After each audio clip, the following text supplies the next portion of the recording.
Hi guys! Welcome back to my channel. I-share ko sa inyo itong wearable breast pump ng Horigen. Ito nga pala is perfect sa mga lactating moms na kagaya mo. Perfect to sa ating mga moms, especially kung hindi mo pa natatagpuan yung magandang pump para makapag-boost ng milk supply. Unlike sa mga ibang pump, ito kasi is wireless na at wearable siya. Anytime, anywhere, pwede mo siyang gamitin. Nagagawa mo yung mga bagay na dapat mong gawin while pumping. Ito yung mga nasa loob ng box. Ito yung first na nagustuhan ko dito kasi meron na tong nipple diameter measurement which malalaman mo yung exact size na dapat mong gamitin kasi yung nakadepende sa cushion or sa flange para hindi masyadong masakit pag nagpapump or wala kang mararamdamang sakit at all. Nakalagay na dito yung instruction kung paano gamitin ito. Inside the box, kasama na rin itong manual, lahat ng information na kailangan mong malaman about dito sa pump at sa mga accessories is makikita mo na. Included dito sa box yung mga accessories kagaya nitong cable na to para sa charging. And meron din tong kasama ng strap for bra at saka yung lid cover. May dalawang extra na cushion na kasama dito sa box. At meron na ring valve na extra na kasama din dito. Ang nagustuhan ko dito sa pump na to is super light lang niya, hindi siya mabigat at saktong-sakto talaga sa breast natin. Bale, isang breast lang yung magagamit ito. Ito yung sinasabi ko sa inyong cushion. Ito yung standard which is 25mm. Ganito ko lang siyang i-disassemble. So, ang unang ginagawa ko is tinitwist ko lang to, and then after that tatanggalin ko yung pinaka valve, and then yung next naman is itong part na to. Napakadali niya talagang i-disassemble at also i-assemble na rin. Same thing lang naman yung process, parang reverse lang yung pagtatanggal. Yung pinaka bottle niya which is 180 ml yung malalagay mo na milk dito. May kasama na rin tong lid cover. So kung gusto mong for the meantime na i-store yung milk mo dito sa bottle na to, may cover na siyang ready. This time naman, papakita ko sa inyo kung paano i-assemble. Sobrang dali lang nitong gawin.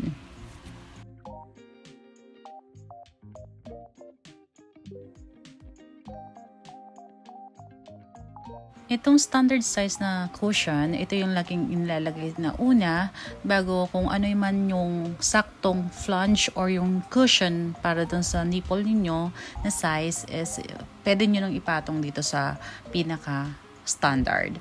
Ito yung sa akin, 17mm ang ginagamit ko. So wala akong nararamdamang pain pag nagpa-pump. Dito naman sa side makikita or dito mailalagay yung Type-C charger. So, bali cable lang yung included dito. Wala pa yung pinaka-adapter. Pwedeng gamitin yung adapter ng mga phone chargers natin. Dapat yung adapter is 5 volts 2 amperes. Here, makikita nyo na nag-charge ako ng pump. And makikita nyo rin na sa taas is may 5 lights indicator na charging siya. Pag nag-steady na lahat ng lights, meaning full charge na siya. Medyo madilim dito sa part ng video na to para pag ino-operate ko yung mismong pump, makikita nyo yung mga lights. So there are 4 buttons here. Yung power on and off, tapos merong mode button sa baba, at merong increase or decrease base sa mode na gusto nyo. So there are 2 modes here. Yung stimulation mode at yung express mode. Pag on itong pump, ang unang mode is naka-automatic na stimulation mode siya. And then automatic after like 5 minutes, yung stimulation mode mapupunta sa express mode. Yung stimulation mode, yun yung unang set para syempre ma-stimulate yung breast natin at makapag-let down siya. Tapos pag okay na, pwede kang mag-change into express mode. Tapos express mode, mas intense ang pumping. Ipapakita ko naman sa inyo kung paano ko to ilagay. So, napakasimple lang at napakadaling gawin. Kailangan lang nating ilagay ito at make sure na fit at komportable ka pag nakalagay na yung mismong pump sa breast. Since isa lang yung gamit ko, ang ginagawa ko na lang is alternate ko na lang siyang ginagamit. 15 minutes for each breast. So, bali papakita ko rin sa inyo kung paano to gamitin or paano to mag-pump. Pakinggan nyo din yung mismong sounds while pumping.